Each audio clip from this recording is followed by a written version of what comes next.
समुदाय की रक्षा के लिए गौरवशाली जो हथियारों का, जिसके हम बुलेट, गोफर, तीर, कमान कहते हैं, इनको भी हमें इनके महत्व को जन जन तक पहुंचाने के लिए, आवाम तक पहुंचाने के लिए पाठ्यक्रम में शामिल किया जाए। यह भी सार रूप में निकल करके आया। इसके साथ आदिवासियों की जो आविष्कारिक जीवन शैली रही है, आज दिन तक मैं भी पढ़ा, आप सभी पढ़े, किसी भी किताब में यह नहीं पढ़ाया गया कि अग्नि का आविष्कार किसने किया, आदिवासियों ने किया। किसी को भी यह नहीं पढ़ाया गया कि पहिए का आविष्कार किसने किया, जिस पर हम फॉर्च्यूनर ऑडी गाड़ियों में चढ़ चढ़ के यहां पहुंचे, उस पहिए का आविष्कार किसने किया, आदिवासियों ने किया। इतना ही नहीं, आज हम जो नीट एमबीबीएस की बातें करते हैं, डॉक्टर चिकित्सा पद्धति पे जो गर्व महसूस करते हैं, इस चिकित्सा जीवन पद्धति का सबसे पहले आविष्कार, जिसे हम आयुर्वेद भी कहते हैं, इस आयुर्वेदिक जीवन पद्धति का आविष्कार किसने किया था, आदिवासियों ने किया था। सिर्फ इतना ही नहीं, आज हम जो अन्न उपजा करके अपना पेट भर रहे हैं, ये खेती बाड़ी करने का आविष्कार किसने किया था, आदिवासियों ने किया था। इतना ही नहीं, जिस प्रकार से आप बढ़ाना भैया, सबसे बड़ा रुपया व्यापार में लगा हुआ, हर इंसान चाहता है मेरे पास ज्यादा धन दौलत हो, ये व्यापार की तरकीब, ये वस्तु विनिमय का आविष्कार किसने किया था, हम आदिवासियों ने किया था। एक क्षेत्र का उत्पादन होता था, दूसरे में नहीं होता था, तो इस क्षेत्र का देकर के उससे लाते थे, उस क्षेत्र का देकर के आपस में जो वस्तु विनिमय होता था, इसका आविष्कार हम आदिवासियों ने किया था। दुर्भाग्य से यह भी पढ़ाया नहीं गया।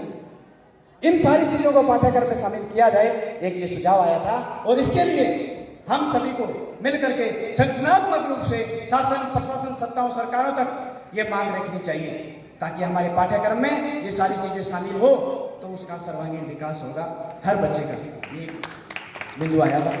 इसके साथ में एक महत्वपूर्ण बिंदु आया था कि प्राइमरी स्तर की एजुकेशन मातृभाषा में दी जाए, ताकि बच्चा सहजता से पारिवारिक माहौल के अंदर वो सीख सके। ये चीज भी आई कि मातृभाषा में प्रारंभिक शिक्षा दी जाए। इसके साथ में एक और महत्वपूर्ण बात आई, हमारे यहाँ काफी सत्ताधारी लोग भी बैठे हैं, बोगस आदिवासियों ने हमारी शिक्षा के अंदर जो मिल रहे हक और अधिकारों का हनन किया, तो बोगस आदिवासियों के निस्तारण के लिए, उस समस्या के समाधान के लिए सभी देश के तमाम संघ, संगठन, संस्थान, समितियां जो काम कर रहे हैं, सबको मिल करके एक रूपता बनाते हुए हमें शासन, प्रशासन, सरकारों सहित तमाम समाज शुभचिंतकों तक ये संदेश देना होगा कि जो असली आदिवासी है, उन तक शिक्षा समुचित रूप से पहुंचे। उसके लिए हमें ठोस कार्य योजना बनाकर उस पर काम करना चाहिए, और अपने अपने क्षेत्रों में जाकर ये सारे काम करेंगे। ये भी एक बिंदु आया। इसके साथ में एक बहुत ही महत्वपूर्ण बिंदु मातृशक्ति द्वारा भी यह दिया गया था कि वर्तमान में पूरे भारतवर्ष में एमडीएम चल रहा, मिड डे मील चल रहा है, और स्कूल के विकास के लिए एसएमसी और एसटीएमसी चल रही है, और वहां पर स्थानीय एसएमसी का अध्यक्ष जो है वो ग्रामीण किसी बच्चे का अभिभावक होता है, और उसके सदस्य 80 से 85% बच्चों के अभिभावक होते हैं। लेकिन आज दिन तक हमको एसएमसी, एसटीएमसी का बारे में कोई जानकारी नहीं है, एमडीएम के बारे में कोई जानकारी नहीं है, जबकि हमारे नेतृत्व में वो सारा चलता है, लेकिन 2-4 अध्यापक ही चलाते हैं। आप सभी को जागरूक करना होगा, जो पढ़े लिखे जानकार है वो आम जन को समझाए, और हमारा जो वहां पर जिम्मेदारी बनती है वो सभी को समझा करके स्कूल की जो प्रॉपर मॉनिटरिंग है वो सारी हम करें। इसीलिए एसएमसी और एसटीएमसी बनी है। तो आप सभी SMC, STMC, school management committee, school development management committee, ये जो बनी हुई है, इसके अंदर जो भी सदस्य है, वह जो जागरूक लोग हैं वो अपने गाँव वालों को समझाएं, क्योंकि 90% स्कूल में, मैं खुद साथ टीचर हूँ, मुझे यह अनुभव है और कड़वा सच है कि सबसे अनजान आदमी को एसएमसी और एसडीएमसी का अध्यक्ष बनाया जाता है, और खाली चेक में साइन करा करके मुट्ठी भरी पैसा आता, ज्यादा नहीं आता है, लेकिन उसका वो जो प्रस्ताव लेते हैं उससे साइन ही करवाते हैं, उसे ये नहीं पता कि प्रस्ताव क्या दिया गया। तो आप अपने अपने गाँवों में जितनी स्कूलें चल रही हैं, वहां पर ये कोशिश करें आपके गाँव का सबसे जागरूक आदमी हो वो एसएमसी, एसटीएमसी का अध्यक्ष हो। इस प्रकार का भी एक प्रस्ताव आया। इसके साथ में हमारे लिए बहुत ही महत्वपूर्ण चीज आई थी, कि शिक्षा के साथ में संस्कृति। हम जिस प्रकार से अच्छी शिक्षा हासिल करके और गांवों से शहरों की ओर पलायन कर जाते हैं, हम शिक्षित बन जाते हैं और अपने आप को सभ्य और संस्कारी बता करके हमारी संस्कृति को भूल जाते हैं। हम pant suit tie suit boot और साड़ी में गौरवान्वित महसूस करते हैं, हमारी सभ्यता संस्कृति भूलते जा रहे हैं। शिक्षा का ये उद्देश्य कतई नहीं है। आप शिक्षित बने, उच्च अधिकारी बने, प्रोफेसर बने, डॉक्टर इंजीनियर बने, जज बने, लेकिन अपनी सभ्यता और संस्कृति को कभी नहीं भूलें। आप हम ये नहीं कहते कि आप 24 घंटे ट्रेडिशनल वियरिंग पहने रखें।